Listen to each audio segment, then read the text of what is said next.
Ladies and gentlemen, thank you again for tuning in to Tony Talks 2. We are really privileged this morning to have with us a superstar.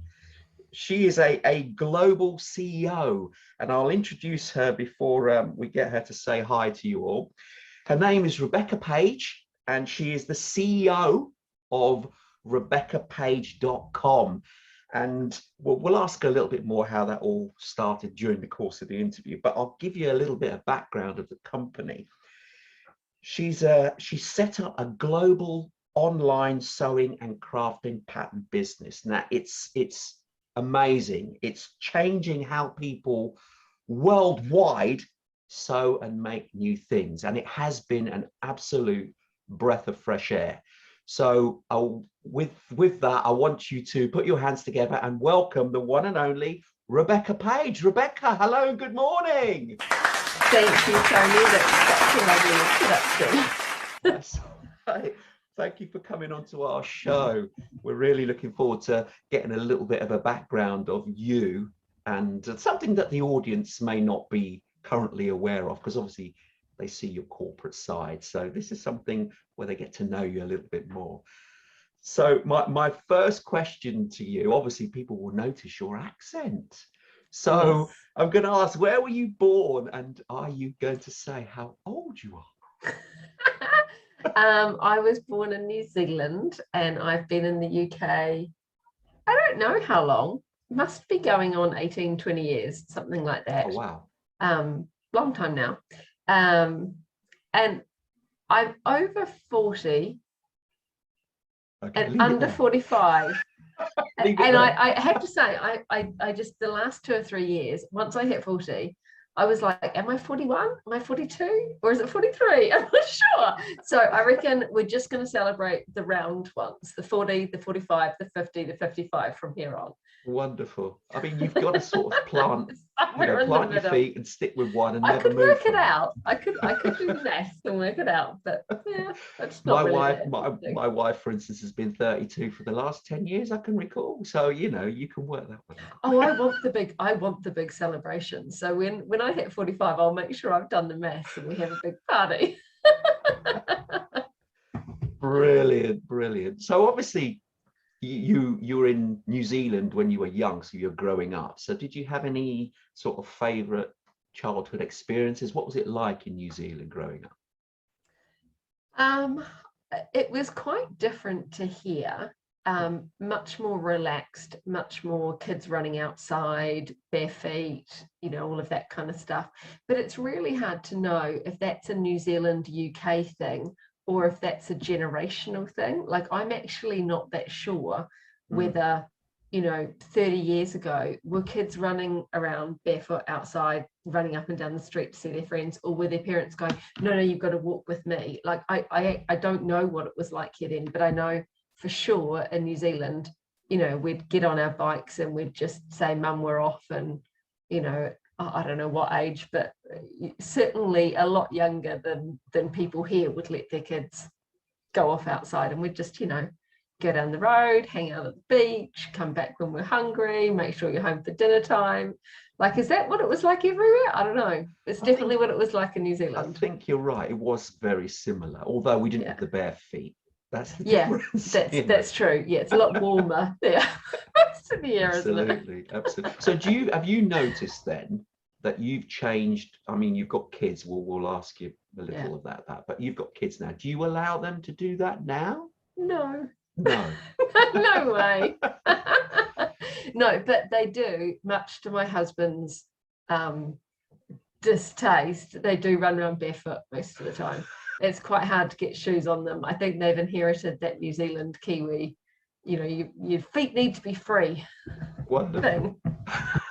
Absolutely, I agree with that. So yeah, let them have dirty feet. It's part of growing up. It is.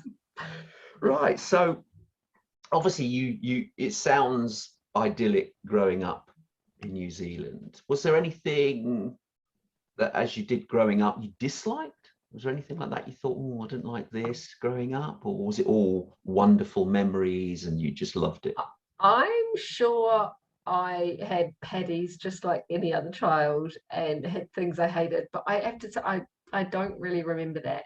I remember school, where I then, when you started to get into friendship groups and things, I remember in my later years at school, then ending up upset because I wasn't friends with so and so anymore, or that kind of teenagey angst stuff, and angst over boys and all of that, all of those normal things. But I don't know. I remember my childhood as being picnics on the beach and Wow. Jumping on the trampoline and playing netball all the time. That I remember that, but I'm sure my parents would remember other things as well, like the children's tantrums. And mummy, I want this, and no, you can't. But there wasn't all the complication of, mummy, I want an iPhone. Well, indeed, yes. So, That's just a generational thing now. Everybody wants one of those, don't they? But I'm sure there must have been things then, right? Like there must have been. Yeah, I don't know, mummy, I want that book. I can't remember. Yes, there probably was, but yeah, trying to think back what that was at that time. Makes me feel old. Brain cells aren't working. But hey, right, let me ask you this. I've got to ask you. In that case, then, you were relatively young when your parents moved to the UK, and obviously they brought you all with you because you've got. Well, they didn't actually. Oh, did they not? We all moved separately. So, wow. My middle sister came here straight after university, I think. I can't remember. Oh, I see. She came here as soon as she was able, as soon as she was free from whatever she was studying. I don't even remember what she studied. Something. It was important, and she did well. I recall that. You know the name of that. Okay, it was important to her, and she did well. So she came over here and started working. And then a few years later, so still in my early 20s, I decided I was going to move to the UK. And I remember one Sunday evening having a very weird around the dinner table conversation where mum and dad had decided that they were going to come over to the UK for some business stuff. And I decided neither of us had really communicated it yet. And we were both like looking for an opportunity to tell the other that we were moving across the world. And then my youngest sister sitting there a bit like, what? No, no. And then 6 months later, she moved as well. So we all moved individually and for different reasons, but we all then ended up in the UK together. And then once we were all here, it was pretty, this is now where we live. Okay, so you were all living together then when you did move? No. Oh, you were all separate? We were all separate. And I moved in with my two sisters. I'm with one sister, and then the other one joined us a few months later when we first got to London. And that was great fun, and also lots of arguments living in a house all together in our early 20s. But my parents lived up near Manchester, Wilmslow area, I think, when they first arrived. Wow. So did you get to see them very often then? Obviously, you're all in the UK, which obviously made it easier to see each other. We did see each other. Yeah, we did. It certainly wasn't the frequency like in New Zealand, because they used to have a family dinner every Sunday night, as a uni student. It's a free dinner. Free meal. Free meal with like pudding and stuff. So we were all there. We would all go. So it wasn't quite the same, because you could then pay for a train ticket get all the way up there and from London, and then they moved up to Scotland thereafter. So that was even more expensive. But we definitely all visited, and I really enjoy being on the trains. I think the countryside on many of those train lines that go up there is just so beautiful to sit and look out the window and stuff. But say the train to Scotland's quite long. Indeed. But if you get yourself a cup of tea, exactly. Nice. You can enjoy the journey. You can read a book. You can look out the window. So no, it's beautiful. You're right, absolutely right. Right, I'm going to ask you. Obviously, going back to the New Zealand, because that's really where you were growing up and you got to adulthood. Did you have a first true love over there, or was it over here? Yes, I did. I'm not going to say who, but I had a first true love at school. Very nice man, who was I heard from a few years back, and he was very happy and had kids and all of that. He's gone on to do the stuff he wants to do, and yeah, Okay. like Okay. we parted nicely. Oh, okay. That's very interesting. Okay. And then obviously you met your husband here, I take it? Yes, yeah, Okay. How did he's that English. happen, if you want to elaborate? Yeah, we met at a James Bond ball in London. A James Bond ball? Yep, Okay. New Do go Year's on. Eve. New Year's Eve, he was in a tuxedo, Oh, wow. and I saw him across the room. Oh, it was literally like that, your It James was, it Bond was, moment, was it? yeah, literally like that. He was actually there to meet one of my flatmates. They've Oh, been best friends since school, and she'd said, "Oh, got nothing to do. Don't sit around at home, you silly sod. Come out." So we did. It was, but before I realised that was her friend we were there to meet, we saw each other across the room. But they were not romantic. They were okay. very close friends. But she was hoping that she might be able to get him out and introduce him to a girl and get him to stop moping around at home. And she did. She won. She did, yeah. Yeah, so Wonderful, wonderful. That's quite a romantic moment, especially casting eyes at your yeah. James Bond across the room. And he was James Yes. Bond effectively in a tux. So. Yeah, yeah, Lovely, yeah. It was lovely. my flatmate and her friend. I don't think they had contrived it beforehand, but certainly my flatmate and her friend contrived it as soon as they then saw us looking at each other. So, but they can take credit. That's fine. They did well. That's wonderful. And you've been together ever since, I take it. Yep. Obviously, how many years is that? Are you allowed to say? I am allowed to say, and I do know it. But you're not going to say. And if we can take some time, I'll wriggle my wedding ring off and read it from the inside. How many years it's been? Really? I think we're 13 years now. Oh, lovely. Yeah, lovely. So let's say around that. Around that time. Okay. But we're both glad we had it engraved on the inside of our rings, because neither of us are much forget. for remembering dates. Brilliant. Brilliant. Okay.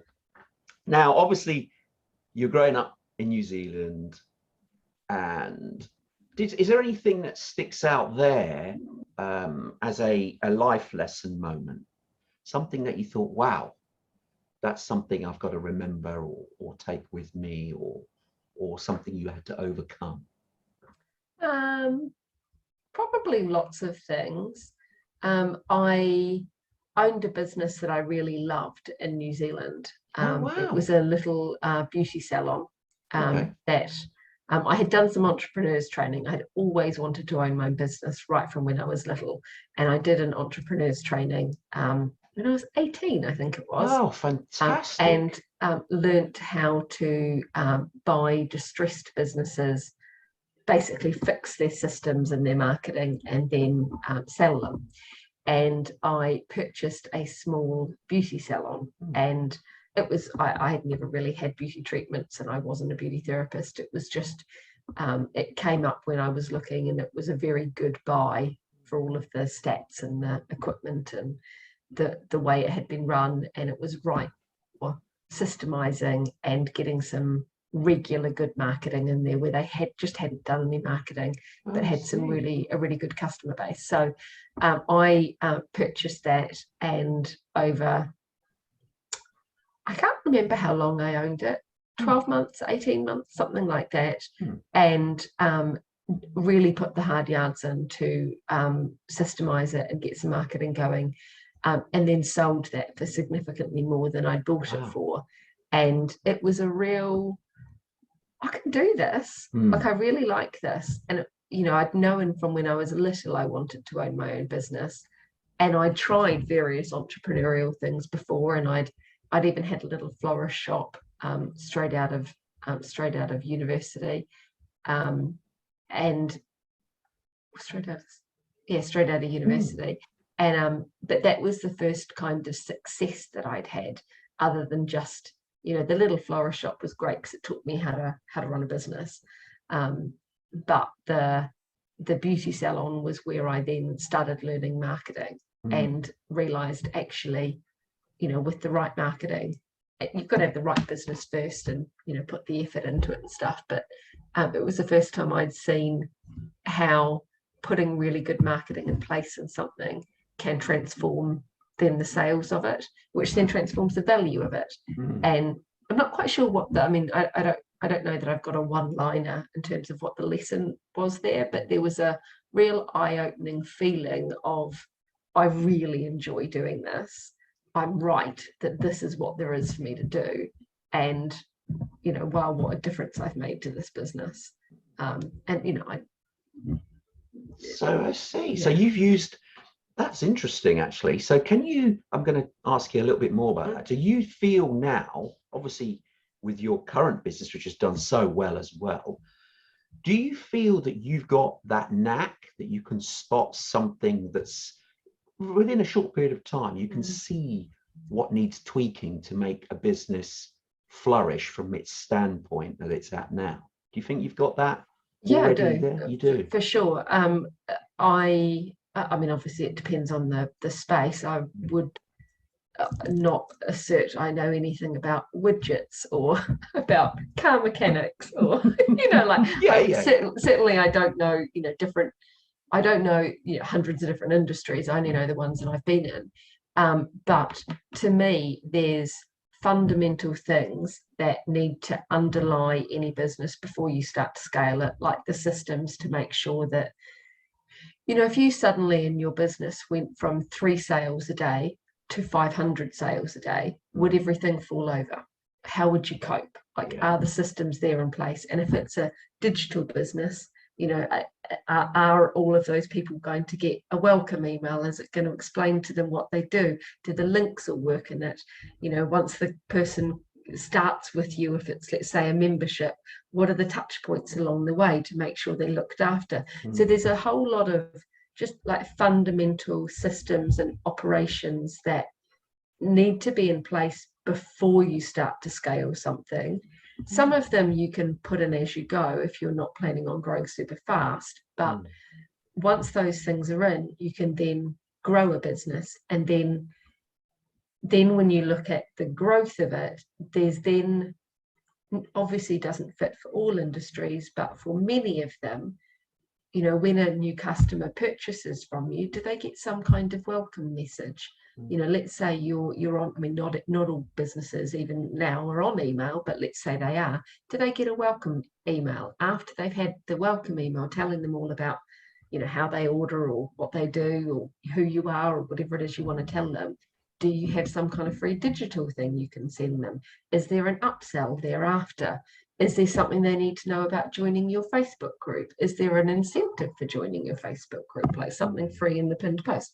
You know, there's a whole heap of things, and they don't all apply to all businesses, but out of, you know, I don't know how many there are, but, you know, several hundred different things you could do. What are the ones that are going to work best for your business?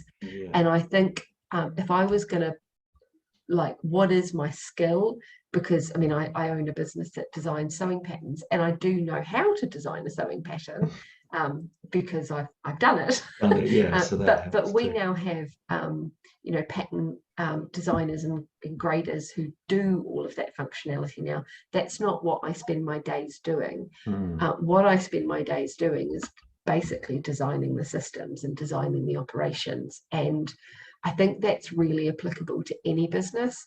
And I get really excited when I'm talking to someone else about their business. It almost doesn't matter what the industry is. There's very few that I wouldn't get excited about. And seeing, you know, this wonderful thing this person's built, where are all of those different bits that they, you know, their expertise might be in, I don't know, making, I don't know, making hula hoops. That might be their expertise, right? They don't necessarily have an interest or an expertise. They may have some, but they may not in all of those marketing and those systems. And being able to go in and just, you know, what about this? What about that? What about this system? Why don't you set up that sequence? And to then see the sales come in is really exciting. And I think if I wasn't doing what I was doing, I would want to be doing that for other people. It's just so fun. Like, I just love it. You at the minute, I get to do it for myself. Yeah, of course. So you actually enjoy the the development side of the business in terms of how they can, I mean, I don't know why you don't offer consultancy. I don't know if you've got the bandwidth to do that, because clearly it sounds like that's we're quite busy. There you we're go. quite busy. Maybe we'll continue to systemize, and I'll find some time to do it. I do love it, and I know I'm good at it, because you know, I've got a few friends I've helped, and you know, that really has helped their helped their sales, and I can, you know, obviously see the impact in my business. And it's, to be fair, the same stuff that I did, you know, 10, 15 years ago when I first started in different businesses. So yeah. So this is interesting, actually. This is leading me to a further question. So, I mean, one of the questions I'm going to ask you, you've set up your current business, RebeccaPage.com. Mm-hmm. So that was from something you love doing anyway, I assume. Yeah.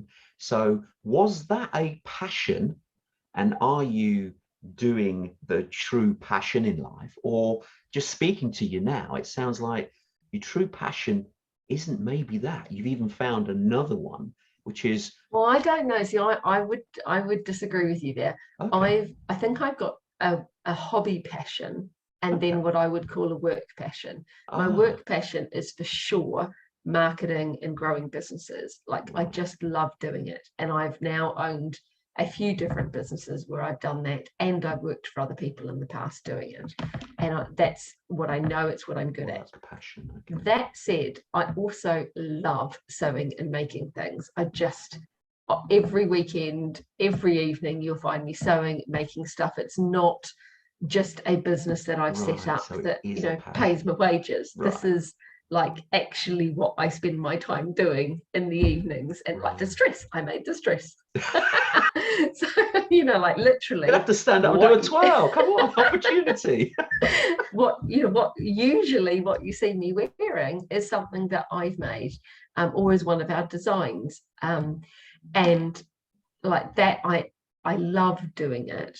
And what I've then done is, I mean, I started this business as a hobby. It was back when we'd just had our second child. So our first child was a boy, and then we had two girls. And when our first daughter was born, I was just so excited to be able to do the girly thing. So, you know, when our son was born, it was also exciting doing the baby thing. Yeah. And then there was this new excitement when we had our second child of baby stuff. Was really fun and all, but I got to dress her in like dresses and bows and you know, all that kind of really girly stuff. I mean, looking back, I don't relate, but okay. I did dress her in the most ridiculous things that are totally not practical for a new baby, but you know, whatever, I had fun. And you know, looking back when she's older, hopefully she'll like the photos. So I started when she was little. I mean, I've sewed since I was 8, I think, is when I first started sewing, and I've sewed, you know, my whole life since then. I did ballroom dancing. As well. Yeah. I loved dancing as a teenager. And then I went from ballet and jazz and modern and all of that into ballroom, and I made my own ballroom dresses, and I made dresses for friends. And so I have sewed my whole life since I was little. And then so when we had my daughter, I then started making her these pretty frilly little dresses. And I then just had the thought, I wonder if somebody would buy one of these designs, because I've sewed so much that I you know, learned how to make my own patterns or adjust them from other people's patterns and all of that. And I thought, I bet I could just design and make some patterns for, you know, the dresses I wanted for my daughter, which I couldn't seem to find patterns easily available for.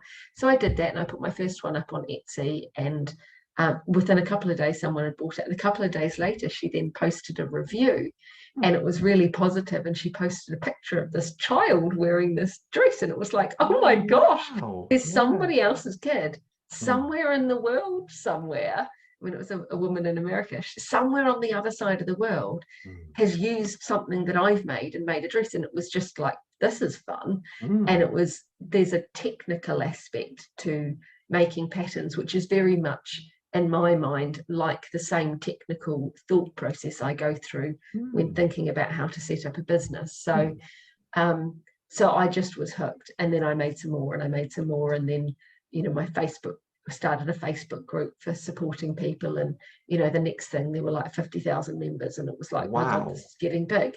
So it then suddenly just kind of, and now we've got lots of Facebook groups and email and Instagram and all of that as well. The So whole system. So, so the size of it just got very big very quickly, and then as it got very big, I started hiring people to do different parts of it.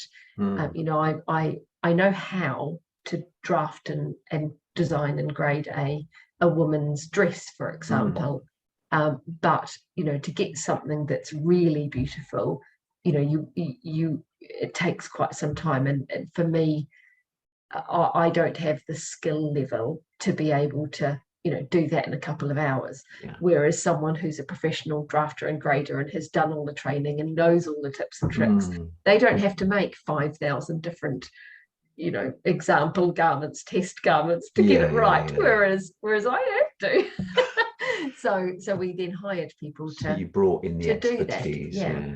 And that was then, as we started hiring people, where all of the exciting business stuff started then coming in. So sorry, long answer to your question, but to me there's two distinct different passions, and I have never, prior to this business, I could never see how to combine them.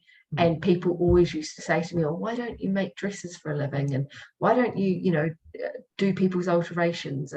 And for me, I love making things for myself. I love making them for my kids. But the second you ask me to then sew for someone else, I get worried I'm not going to sew it well enough. And I know I sew really well, but there's an anxiety and an uncomfortableness and a worry that just doesn't fill me with any joy at all. Others, there's lots of people out there who love sewing for others, and it's their passion and joy. And awesome, they can do that. They can do it. For me, the joy and passion is where I make it for myself or my family, and it's it's different. And I think you have to look at what is it for you that you love doing. And me, I don't love doing that. So I could never have set up a business that would succeed around there. Right. I would have set something up that would have then fallen flat on its face, because I just frankly don't enjoy doing that. So, I think you have to look at what it is you personally love. Is it the marketing? Is it the making things for others? Is it, what is it? So that's what it is for me. Anyway. Wonderful. So you have, so basically you've found your niche, you love it, and it is your passion, unless you've got some other ideas. I know we touched on the marketing bit, but that's not really a passion. You love it, but it's not your passion, so there is a slight difference. I don't know, I would call the marketing a passion as well. Like I get so excited by it. I was having a conversation with a friend the other day, and they've just started working with a new company, and there's all kinds of problems in their marketing. And so they asked me, just as a friend, would you just jump on a phone call and have a little look? And going through, and I could just see, they screen shared their Facebook ads account, and the way it had been set up, there were lots of mistakes and errors, and it hadn't been set up very well. And it just I just want to take over the mouse and can we just go in and fix that? Like that one there, if you untick that box, that whole thing will work so much better. You see, you just this excitement that comes through, that shows that you were clearly passionate about this. You should, if there is any bandwidth, maybe sort of allow yourself to do this, even on a small scale, because I'm sure people listening to you now and listening to this interview will think, wow, she's passionate, she knows what she's talking about, let's get her on board. So you could actually branch out, perhaps. Well, we'll see. If anyone contacts me, maybe it's a sign. You might get a few people. But it is a to me, it's there is something actually that goes across both of them that is like a common thread.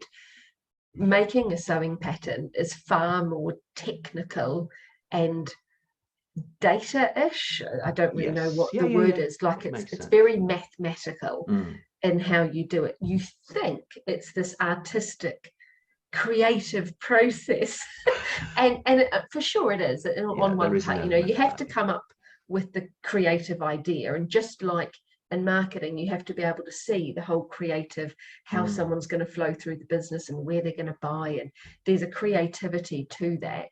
But underlying the once you come up with your creative design, underlying that, it's very mathematical how you then grade out. So let's say you make a t-shirt pattern for someone, as then like let's say you make it in a size medium, for example, and then the pattern has to get bigger to a size XL, a size XXL, a size 3XL, 4XL, 5XL, and then it gets smaller down to small, extra small, etc. And where your stomach gets bigger and bigger, your neck doesn't proportionally get bigger in the same way. So you have people with big bellies or big bottoms, but their neck isn't 3 times the size of someone who has half the, a third of the waist measurement. That's just not how bodies are built. Bodies are very smart. They're very proportional, and and everyone is slightly different. And when you're drafting that, I feel very passionately that anyone of any size should be able to make something for themselves, whether you are very petite or extremely curvy, and anyone in between should be able to have a garment that they can make themselves. And so we're in the process at the moment of expanding our sizing, because to me that's just so important to cater for the outer edges as well as the people who are more in the middle, and people are spread across all of it. So to me that's very important, to be really inclusive on our sizing. And anyway, that's going into a whole other thing, but there's a mathematicsness of that's so not a word, mathematicsness of drafting. It makes sense, don't worry. But then when you look at marketing, there's a mathematicsness. I reckon I need to that's a new word. It's a new word. Patent it. There's a maths to do with your marketing. For example, a couple of months ago, our Facebook ads, we had a month that was just so bad, and our Facebook ads went from making a great profit to suddenly losing a lot of money. It was like, oh my gosh, what are we going to do about this? Did Facebook change algorithms? They did have an algorithm change around then, but Facebook will always have algorithm changes. It's a part of life. As the sun shall rise, Facebook's algorithm shall change, because they are, if you look at it from Facebook's perspective, they are continually trying to improve their product that they are, serving to their customers. Indeed. And so if they don't keep improving and changing things, it'll all just get really outdated, and eventually people will stop using it. So they've got to keep up, and you can get annoyed all you like with your ads stopping working. Facebook, if you want to still be able to advertise on Facebook to customers who are relevant, Facebook has to keep making themselves relevant. And so I don't get upset or angry by their algorithm changes. They are frustrating because you have to keep them improving. But, that's what marketing is. You have to keep growing and improving, or you're going to stop selling. So I could see our Facebook ads were suddenly just plunging off a cliff. What on earth was happening? And I knew some of what was going on with the algorithm changes. So I obviously keep up with that, and I knew where to start looking. And what when I dove into the stats, what I discovered was that people under 35 had just the click-through rate, which is so let's say if 100 people see your ad, how many of those would then click to then go onto the website? And our click-through rate was normally between 4 and 12%, which is quite high, because I spend a lot of time optimizing our ads, because that's my jam. That's what I like doing, right? But suddenly it was 0.36% or something of the average person under 35. And it was like, oh my goodness, and over 35 to 40, our click-through rates were fairly normal. So as a like an interim, I mean, there's a whole long story about why that had happened, but as an immediate response, I just stopped advertising to anyone under 35, and immediately our ads were profitable. Then the second thing is then going in and figuring out why on earth did that happen, and what was wrong with our ads, and why weren't they converting. And it was all to do with what platform people were using and where they were seeing the ads, and a whole lot of detailed stuff, right? But if I hadn't started with the data and gone in and looked at why are our ads suddenly not performing, and looked, you know, within the big bucket of people who had seen our ads, who were the ones that weren't responding and why, you can never really figure out why, because you then, if I'd just been looking at every single person who'd seen our ads and gone, well, some of them are working and some of them aren't, I don't know why, and I just started changing my ads, I would have done a whole heap of work for no reason. Whereas I could just segment the people above a certain age and go, well, these are working, so keep showing them the same ads, and then take the people under a certain age and go, why is this not working? Is it our website? Is it the image? Is it the video? Is it where they saw the ad? Is it the button we're using? You know, there's a bazillion things, or any combination of those it could be. But that's, to me, that's where the data comes in. And if you're not looking at the data, if you don't get a buzz out of looking at the data, it's really, really hard to make ads and your marketing work. And I mean, I find the data fascinating. Wow. I mean, I suppose you've got to be a certain type of individual to enjoy that, because to me, I mean, I because of my businesses, I do a little bit of advertising, but not to the same scale that you do. But clearly you're looking at the raw data, but where do you go? I mean, first off, you mentioned there, you know where to go when Facebook tweak their algorithm. Well, see, so over the years, I've spent literally millions on Facebook ads. I added it up last night as my husband asked me. Go on, and I'm not going to say the number, but it is in the millions. It's over what time period are we talking here? I looked it up in the last 2.5 years, because I have different Facebook ads account, and I was just looking up one that had been going for that long. So heavens knows what I've spent on paid marketing since I started my career. Wow. I don't want to work that out. But anyway, what was your question? The point is, I mean, well, yeah, we'll move on. But the point is, if you're spending that sort of income on paid marketing, then you wouldn't be if it wasn't bringing in the dividends and you're getting results from it. So it's it is. I think that the underlying question there is someone who's listening, who is already doing paid ads and they're not going so well. What do they do? And someone who is listening who isn't doing paid ads yet and wants to start, what do they do? So if you are doing paid ads and they're not working, if you're not someone who's interested in the data, then I would find someone to work with who is, because we've tried a lot of different agencies over the period that I've had my business, and we keep coming back to me personally running the ads with some of our team. Wow. Doing the setup and stats, because every time we've outsourced it, I just haven't found anyone who's that interested in the data yet. Wow. Most of the time, not all of them, we have worked with some good ones, but most of the time the agencies and the individuals will look at, the image first, or the video, or, that stuff. And that's all very pretty and it's exciting to look at that stuff, but it doesn't tell you whether that's what there is to look at. So, to get a return on Facebook ads, it's actually a fairly simple mathematical equation. You take the amount you're spending, and I have this written down. You then multiply or divide, I can't remember, by the number of people, by the cost Facebook charges you per 1,000 people who see your ads, and then multiply that number by the percentage of people who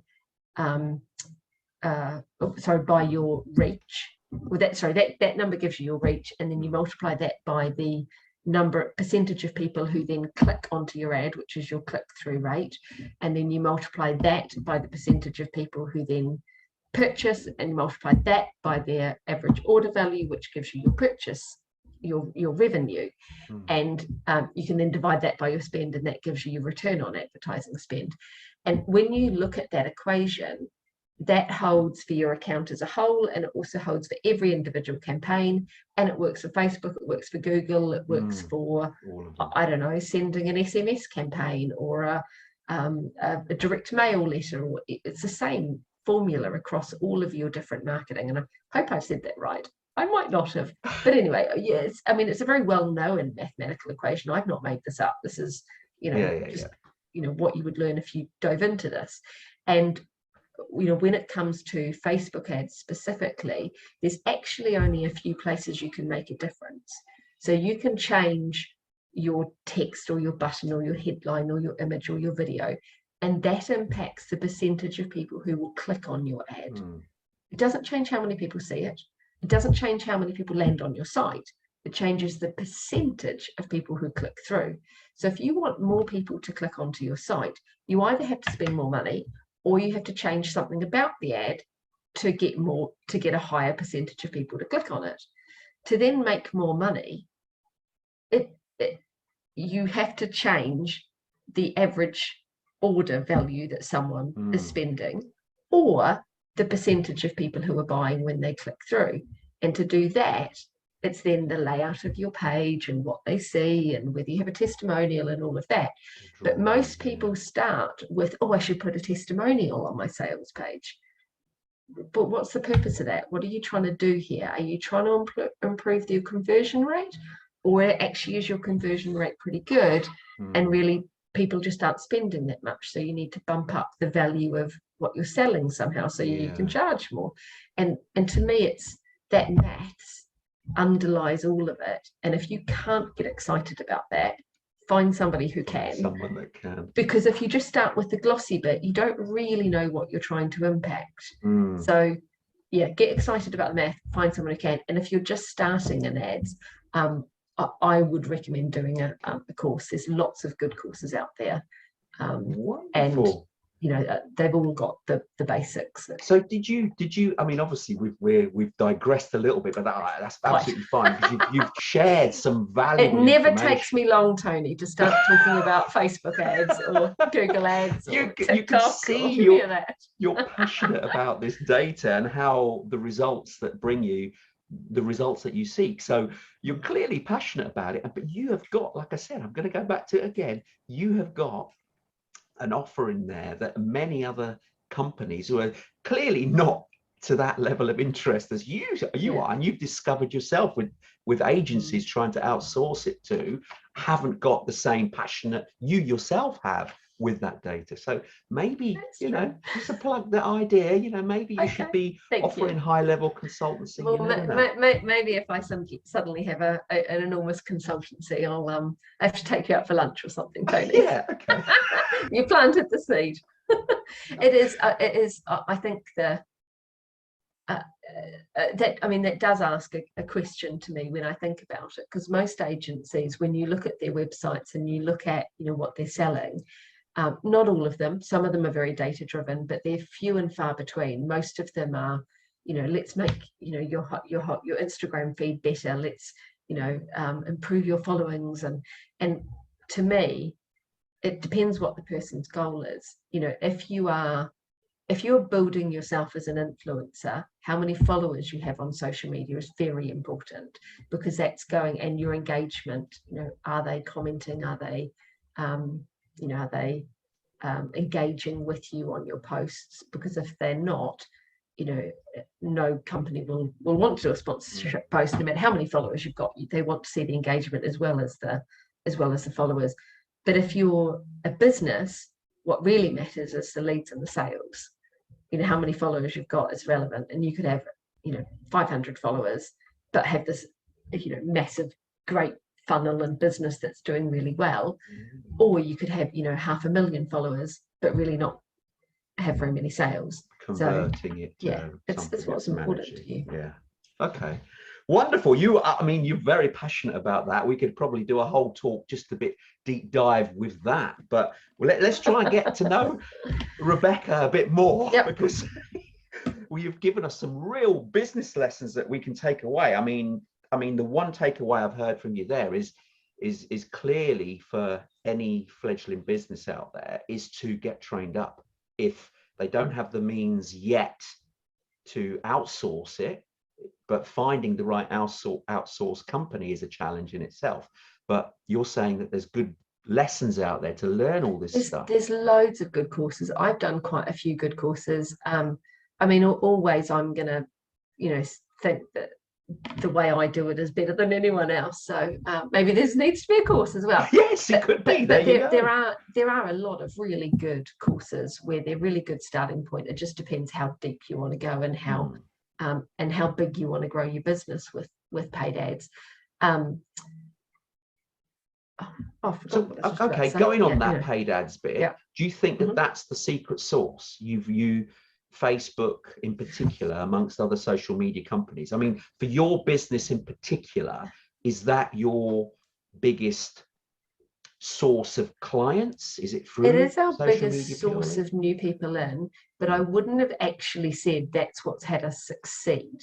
What's had me succeed is, I would say, in two parts. First is the paid ads, because that brings in the people. So, we'll offer a free pattern or, a free ebook guide on something, and we'll bring the people in, and that brings them in. But then what's had us succeed is then having upsell offers after that.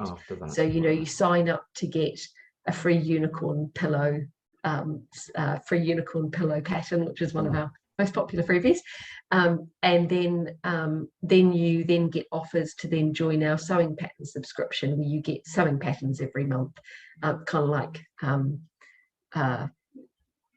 I don't know, I can't think what it's like. So it's it's a membership campaign sequence. You get your patterns, that people have an engagement with. The other part of what's had it succeed is all of those systems behind the scenes, is then having the email flows set up, where they're getting a sequence once they start, and making sure that we continually tweak them. If we're not seeing very good response rates on our emails, or people aren't opening them, well, then why is that email in the sequence? I don't want to send people stuff they don't want. I want them to send stuff they're excited by, and that has them sew more and make more. And then one of our email sequences is come join our Facebook group, and that community, which is just growing so quickly, is a really big part of the business. And customers know that they can buy a pattern off us, and there's lots of fitting advice and tips and tricks and all of that in the patterns they buy. But they can also then go on our Facebook group, and they know there's a community of tens of thousands of other people where they can ask a question, and they can go they can take a photo of whatever bit they're up to and go, I'm stuck, I can't quite work this out. The instructions say this, but it just isn't quite clicking with my brain. That's not how I think. Anyone else, can someone describe it in different words? And then they'll post, and people just reply. It's extraordinary. The community just want to help each other, and they get excited. Their passion is then helping someone else through something and seeing the finished product, and they cheer each other along, and it's extraordinary, the support and the warmth that we see in the group. It's quite something else, especially over the last few years where things have been difficult in the world. Seeing people support each other from all different countries and walks of life, and it's wonderful. And that, I think, has been a real heart to it. And without that community, I think it would look quite different to how it is today. So I'm really grateful for that. Yeah, you've created something where you've not just got a customer who then buys a product and then they've gone.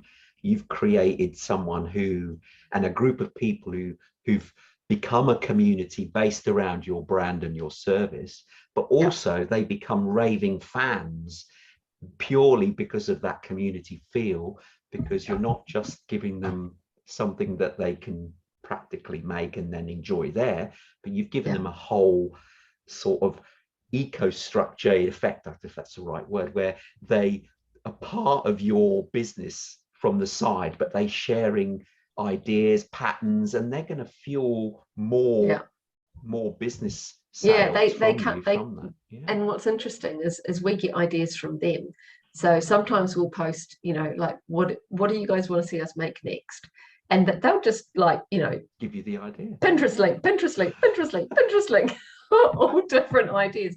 We want something like this with this top, with this skirt, you know, and they'll tell us what they want. And then we also get ideas where people will take a pattern, and the fun thing about making something yourself is you can make it however you want it, right? You don't have to follow the instructions that we've written. You can take it and just make it any way you want. And so we'll see people take the top from that dress. They'll buy several patterns. They'll take the top from that one, the skirt from that one, and they'll they really mix it and up. Suddenly it's a whole new thing. And we have on occasion then released patterns where we've seen people, you know, multiple people adjust something, and then, you know, people are going, I can't work this out, Rebecca, will you make a pattern? Sure, you want it, we can do it. Put it on our list. Fantastic. I mean, that is, I mean, the business advice you've given there is just certainly focus on the people, give their experience, make sure that their experience is a happy one where they feel welcome, they feel that they can engage, and their voice is heard in a group, and you've created this snowball effect where you've got this community of fans effectively. Who are... But there's an energy. I talk about the energy of it to my team. So to me, there's an energy of what the company needs to be like to then have it be successful. And it starts from when the customer first finds something about us, sees a freebie, signs up for one of our online summits, one of our online learnings, buys a pattern, any of those things. So they first join our ecosystem, our mailing list, our group, whatever. What are then the touch points along the way? And it's not just, to me, it's not just a functional, you know, well, I know that there has to be an upsell here, and there has to be a this, and I've read this in a course somewhere. To me, it's not just that. It's how does it feel from a customer's perspective? So, you know, I said before about when I'm in our mailing software and I'm looking at our email sequences, we are looking to see, are people buying from this email? Are they taking this action? Are they downloading that freebie? What are they doing from that email?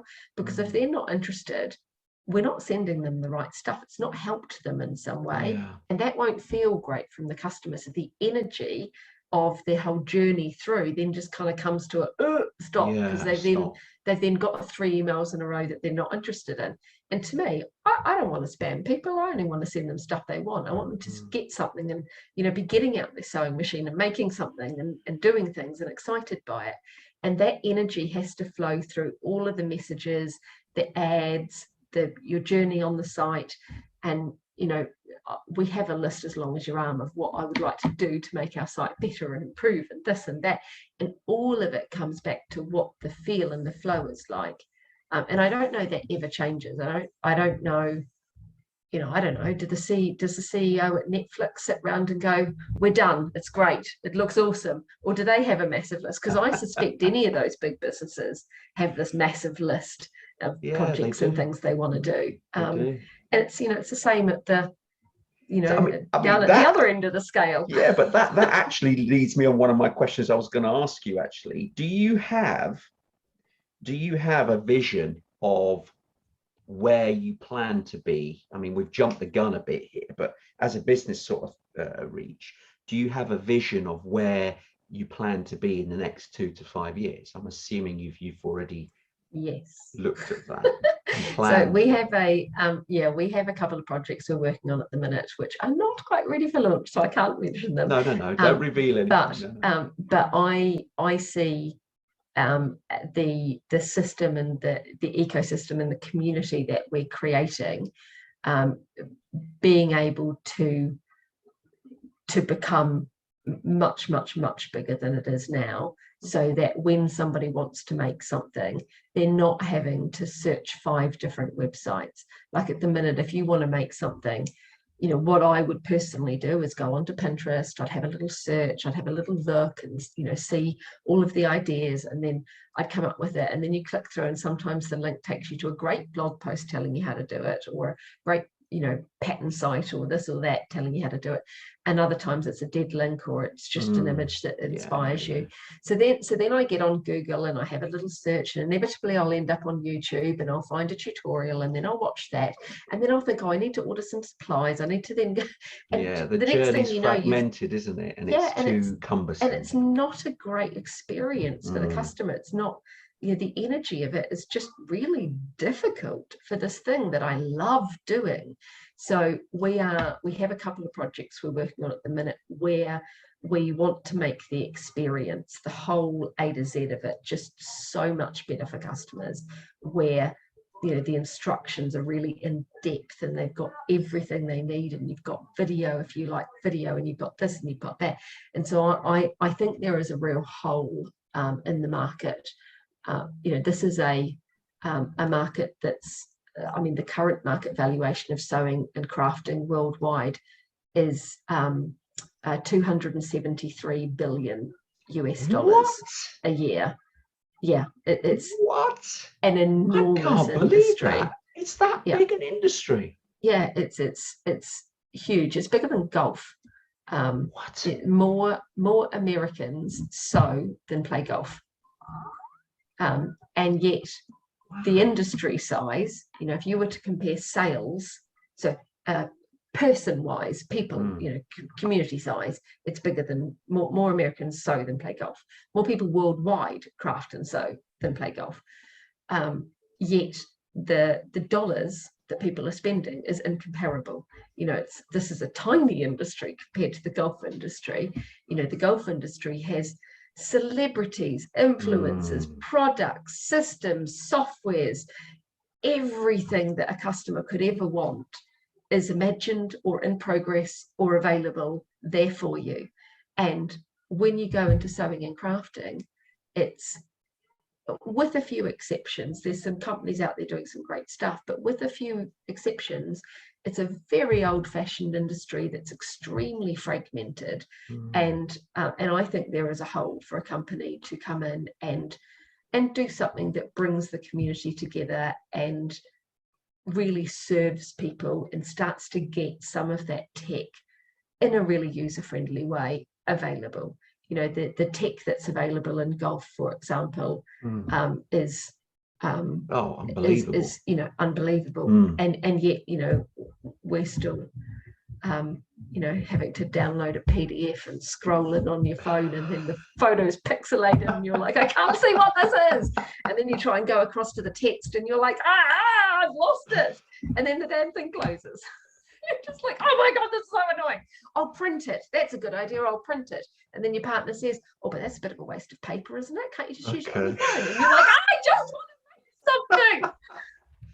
So you're looking at a complete solution which will make all of that simpler. We've got a few things in the mix. So fabulous. I mean, you say there's no, you know, you've got these celebrities, whatever. I have one with me today. I mean, you are a future celebrity for this industry. So please don't forget Tony interviewing you today when you are a global superstar. I shall recall. And besides that, I see you at Mum and Dad's house all the time. I do, so yes. You can't get rid of me. For listeners out there, I know Rebecca's mum and dad very, very well. We've often been on holiday together. So yes, it's our relationship really. So we love these guys. So it's a privilege for me to get Rebecca. God, we all love you guys. Right, let's come on, let's move on here. I've got to ask you some more personal things. I mean, some of the things you mentioned before about, obviously you're clearly passionate about the business and where you're moving forward, and it's fantastic to see. And you know, don't be surprised if this goes out and people will see this and will try and headhunt you to run other corporations. So because your passion is overflowing, your dynamism is fantastic, and that is something. Thank you. And I'd be very interested. I just have to find some more hours in my day. Indeed. We can find a magic wand somewhere. Okay, right. Let me ask you: have you got any bad habits that you wish to share? Bad habits. Oh, I pick my children. Like, the earwax. I'm like constantly, I've constantly got to clean their earwax. And when they were younger, it was like wipe the boogers. And yeah, I It's a can't, mum thing, I suppose. I cannot be looking at a big booger dribbling out of just like tissue, like, and they're like, Mum, stop picking me. Stop picking. That's kids, they're allowed to But do it's that. so satisfying. Look at this thing, it's gone now. And you're clean and your nails are trimmed. Oh God. Have you got any, okay, let's move forward. Have you had any funny stories or experiences that you feel you want to quickly share that our listeners would benefit from along your journey? Anything you think, oh yeah, that was good? Yeah, well, this is so not marketing or business related, but on the same vein, I'm a big believer in my kids getting grubby and stuff out in the garden. And I remember going around to a friend's house, and I hadn't realised it was a kind of a more of a party thing. Oh. Anyway, we turned up, and it was summer, and the kids were all in their sandals, and they just like their feet were just covered in grub. And we turned up, and everyone's in party dresses. Oh, and I was just like, hi, we've been playing this morning. Let me just wipe her face. Let me just get the grub off her cheek. I mean, I obviously do clean my children, but I we look after them. We love them. But I really do believe in them. Just getting out and getting messy play and getting their hands in, and yeah. Children to be children. So long as I don't get it on the clothes. Unfortunately. Okay. Now, okay, I've got to ask you again a business-related question, really. So, if somebody was starting a business new, what's a good initial piece of advice that you would recommend to them that they should do fairly early doors? Yeah, two things, and they're unrelated and sound like they don't go together at all. But one is to sit down with your favorite cup of tea or cold drink or whatever, and imagine your business in 5 years' time if everything went exactly how you want it. Like, what does that look like? If you were, I don't know, as famous as you wanted to be, and it was big as you wanted it to be, and what does that look like? Because if you can then capture that and write it down, it can guide you. Because not everybody wants to have $1 billion company. Not everybody wants to have 100 staff. Some people, what they really want is to be able to move house, or whatever that personal financial goal is, and they want to work part-time and be able to do the school runs. Whereas other people, they want to have a building in Canary Wharf in London with their name on it. It's different for everyone. And I think it's so easy once you get into it to get pulled away by the whirlwind of it if it starts to go well, or sucked down if it starts to go bad, whatever that is. And to know that what you really want is a kitchen extension, and enough money to do that, or enough money to be able to go away twice a year, or enough money to buy a multi-million-pound stately home somewhere. Whatever that is, if you know what your goals are, what you see the company as, how big you see your community, how big you see your team, do you have a team, all of those things, it will really help you on those ups and downs, because there's always going to be ups and downs. The second thing, and this sounds totally unrelated and really weird, is declutter your house. Like, if you are, if you are living in a cluttered, everything on top of you situation, as soon as things start to go quickly, or they start to go bad, or they start to go whatever, it is so hard when you then walk into your space at home, or you walk away from your desk at home, wherever you're set up, whether you're out the house, in the house, to then sit and have a clear head when things are trying to go really fast and you've got mess around you. There's also all kinds of theories on when you declutter, you bring, from a law of attraction perspective, you bring space for money to come, for whatever you want to come. And if I was going to tell them to do two things at the beginning of their journey: is declutter your house, get it so that it really works for you, and second is visualize how you really want it, because that can be your then guiding star. Wow. Neither has anything to do with data or No. marketing. They come later. It's Okay. after those. No, very good, very good. Right, I'm going to ask you something now, which is obviously, as you've been working your business, you've had to deal with certain people, etc., etc.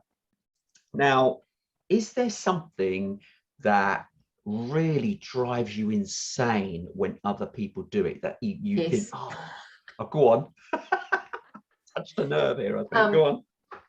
I very strongly believe in integrity, not like morality, good and bad kind of thing, but in doing what you said you'd do and communicating if you're not going to do what you said you'd do, and if there's an impact and you can see it, seeing how you can clean up after yourself.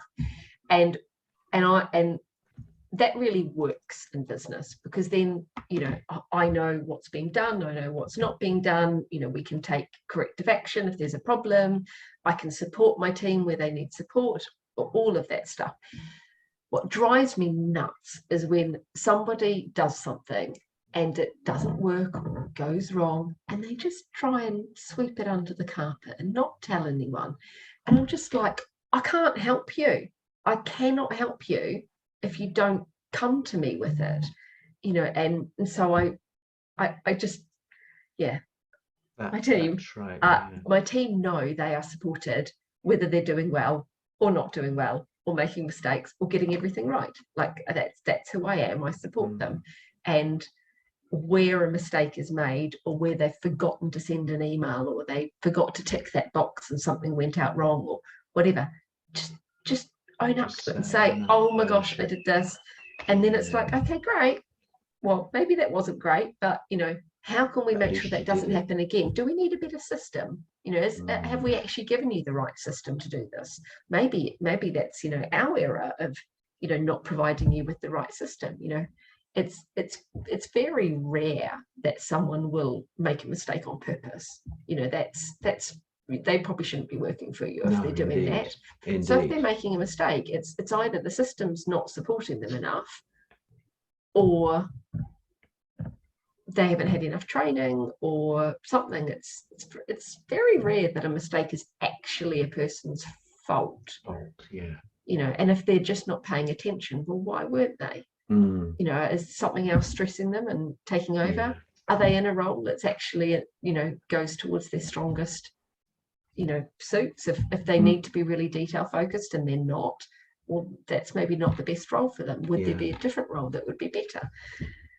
I think you've hit on something there that's really important. I think there's some working cultures, unfortunately, that are fear-based. So when the staff do make a mistake, because inevitably they will, it's part and nature of business, you want to minimize those mistakes, indeed. But the staff have to not be in fear to own up and take ownership, as you've already said.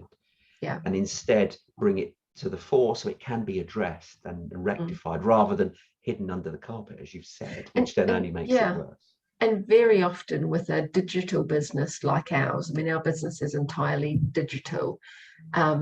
If a mistake's been made once, you know, the customer gets the wrong file, this happens, that happens, it's part of our system somewhere, which means that's going to happen again.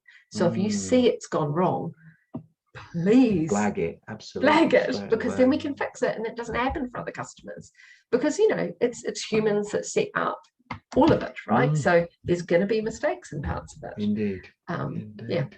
Brilliant. Okay, that's that. You've answered that really well. Thank you. Here's a question. This is an interesting one. What's been the biggest fears over this entire journey that you've taken so far? I think that most humans have a level of imposter syndrome. Not everybody has it. Yeah. I'm not going to, you know, blanket everybody. That's just not true. But, you know, many humans have what, you know, that the psychological term imposter syndrome. I don't profess to know much about it, but I do know that I've at various points along the journey felt like, you know, this thing's got my name on it. Do I really know what I'm doing? Is this good enough? Is the, you know, all of those, that world of stuff that goes on. And, you know, I'm lucky that I've set myself up really good support systems. And so I have people that I can go to and go, you know, in those moments. And it's the weirdest things that trigger them. Like, you know, for me, it's, you know, I'll be on Facebook before I go to bed. It's such a bad habit, scrolling Facebook before I go to bed. Let's pretend I didn't say that. I don't know, in my lunch break. Okay.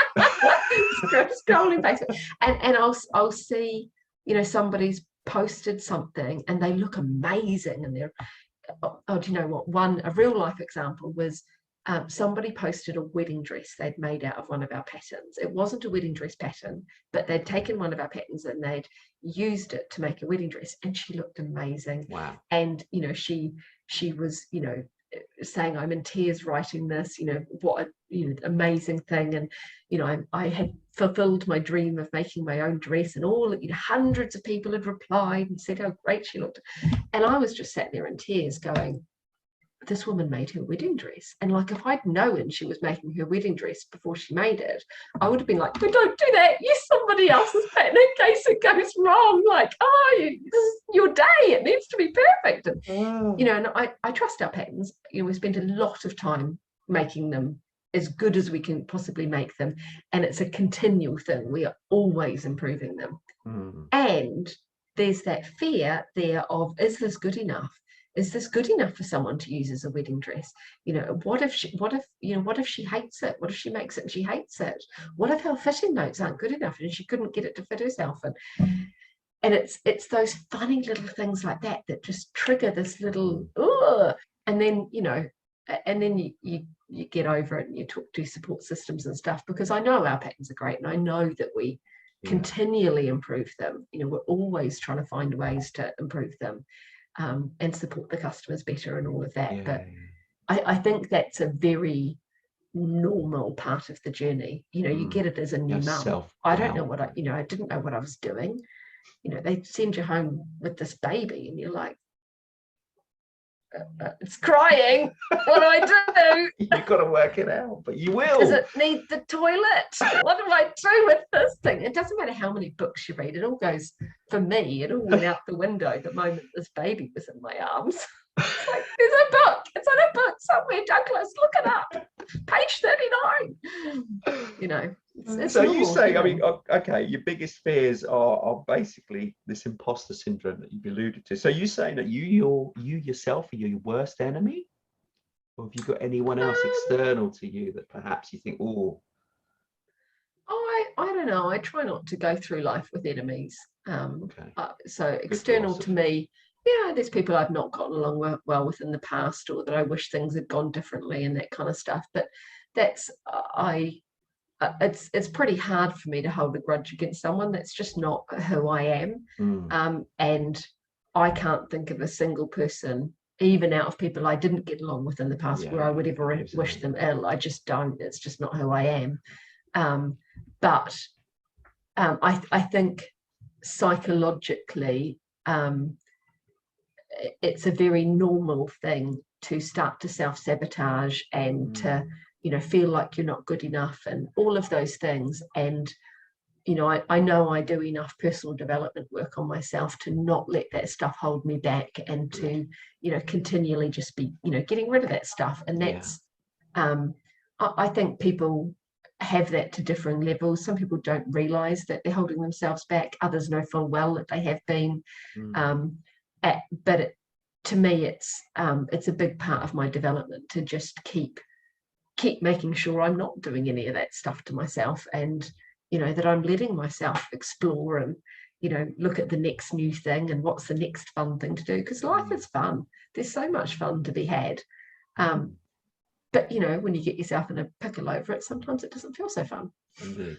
Indeed. I mean, as you know, that's the thing I preach. I'm a motivational speaker, and so you're literally talking about the things I love to talk about, because that is so true. We do need to sort of value ourselves, and life has these ups and downs, but it's how you respond to it that's the key. Yeah.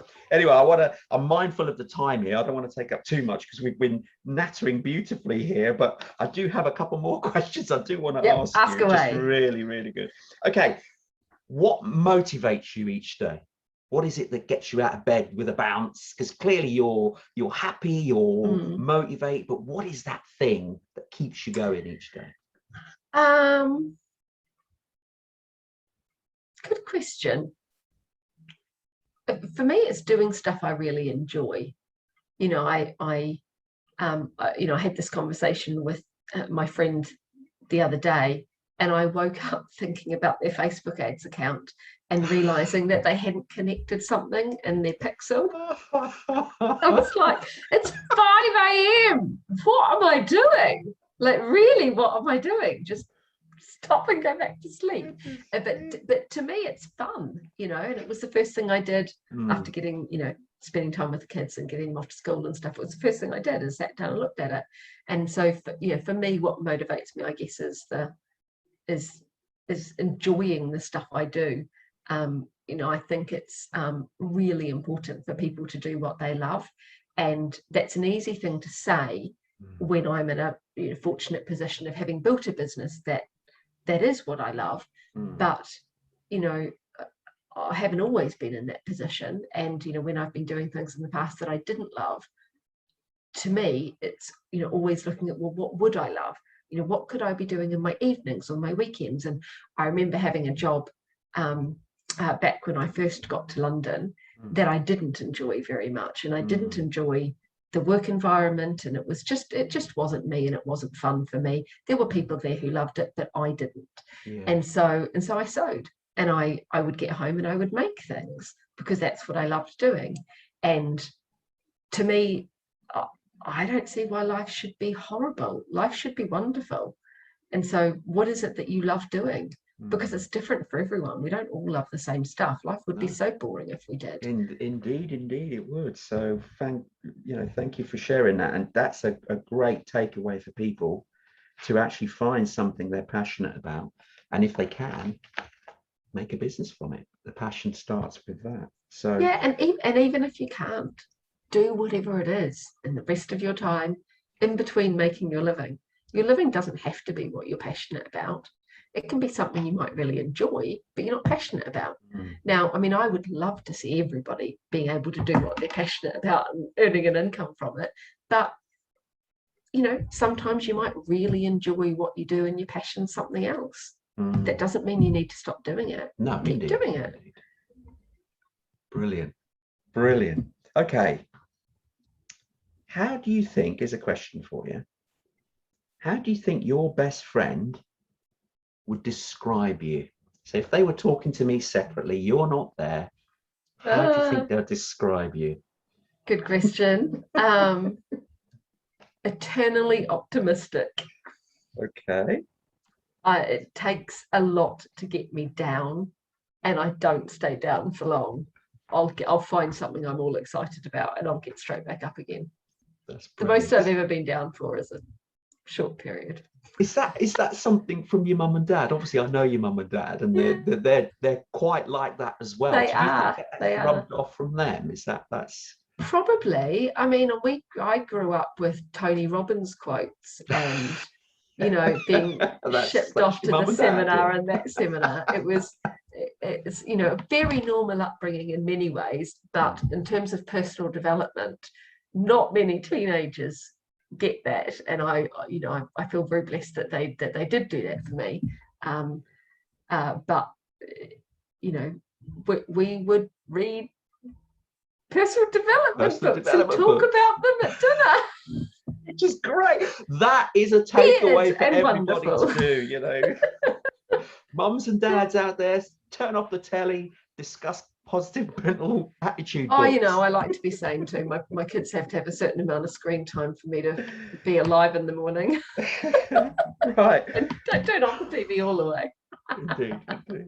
Right, I've got 2 more questions, and then we'll have to wrap it up.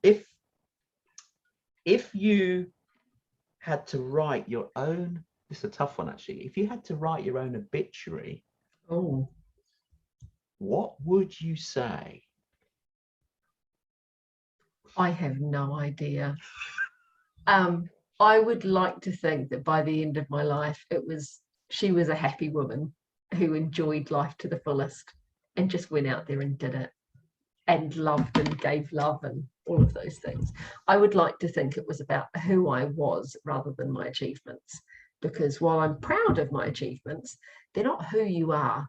Who you are is different. That's, Absolutely. you know, you can be someone who doesn't feel like they've achieved very much, but you know who you are inside, and that can drive you forward. And equally, you can be someone who's achieved loads of things who isn't really sure who you are. And to me, starting with knowing what's at the core of you, what are your values, what's important to you, that knowing yourself and knowing I can do whatever it is more important than going and doing it, because that's what has you excited about getting up in the morning and doing something and trying something and all of that. To be sat in a big expensive house with loads of money and all of the trophies and the trips and the cars, and if you're miserable, what's the point? Indeed. Mind you, I'd rather be happy and sat in a big house like that. If we're making choices here, Tony. Yeah, absolutely. Take both. Thanks. That's my order. I place it. Right. If we want to, it's a final question for you. It's one for our listeners. So the sage that is Rebecca, what can you leave our listeners with, one takeaway that you feel is important that they should, take away? What would it be? I'll let you say your piece on that final point. I think we've talked a lot about passion today. So I think my final takeaway would be around that, of what are they passionate about? What really lights them up? What gets them really excited? Because it doesn't have to be your business. And it's really helpful when it is. To me, it's about creating the life you want and the life you love, whatever that looks like. There's so many gurus out there saying, you need to make a business that you're passionate about, or you don't do a job you don't love, and do this and do that, and a lot of it's amazing advice. It really is. But every human on this planet is individual and unique, and there's so much talk about inclusivity and diversity and all of that. And if you really, really embrace that, you have to really, really embrace that every human is different. And we're all the same. We are all the same, and we're all unique and different. And what to me makes humanity amazing is when you celebrate everyone and who they are. And so, what are you, the listener, passionate about? What drives you? What has you excited? Because it's going to be different to me. It's going to be different to you, Tony. It's going to be different to the person you're sat next to. And I just think that's just such a wonderful thing, and then talk to other people about what they're passionate about, because then you have the most interesting conversations like we've had. That's a fun thing. Makes me want to do it again and talk to you, Tony, about your passions. That could happen another time, but this is for humans are wonderful. Yeah. Humans are really amazing things. I mean, obviously the human body is extraordinary, but humans as people are amazing. Indeed. Rebecca, thank you very, very much for agreeing to come on the program here today. I've thoroughly enjoyed it, and I hope our listeners certainly have. For the benefit of our listeners, if you want to know a little bit more about Rebecca, please, number one, go to Rebecca's website, which is Rebecca. It's rebecca-page.com. Yes, Rebecca-page.com. Please go along, look up all the wonderful information that's there, and who knows, you might to become an avid fan because she's got some wonderful stuff on there. So Oh, I must Tony. thank you again, Rebecca, for coming on and sharing your insights and a bit of your background. And I hope our viewers and listeners have enjoyed it, because it's been fun. Loved having you on the show. And yeah, you've been an absolute inspiration and a pleasure. Oh, please. to talk. Thank you ever so much, Tony. I've really enjoyed myself. So thank you for letting me chat. And I really enjoyed doing this. Wonderful. Lovely having you here. So thank you. I will give you a round of applause. I hope our listeners enjoyed the Oh, thank you, Tony.